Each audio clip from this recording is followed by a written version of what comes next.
kati yetu, na tunaamini ya kwamba asubuhi ya leo huu kati yetu. Tunasema ni asante ni kwa sababu wewe ni baba yetu. Tunasema ni asante ni kwa sababu hata Roho wako Mtakatifu hapo katika kikao hiki akituongoza, akikaa katika mioyo yetu. Tunasema ni asante. Tunasema ni asante ni kwa sababu ya kumtoa mwana wako wa kipekee Yesu Kristo afe msalabani, ni kwa sababu ya dhambi zetu. Afe msalabani ni kwa sababu ya kutuchukulia mizigo. Afe msalabani ni kwa sababu ya kutupumzisha.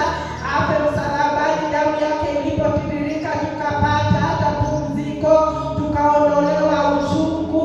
Tunasema ni asante. Asante ni kwa sababu ni katika damu hiyo tulipata ukombozi. Asante ni kwa sababu katika damu hiyo tulipata wokovu. Asante ni kwa sababu katika pale Kalvari tukapata ya kwamba tumaini siku moja ya kwamba tutakuona.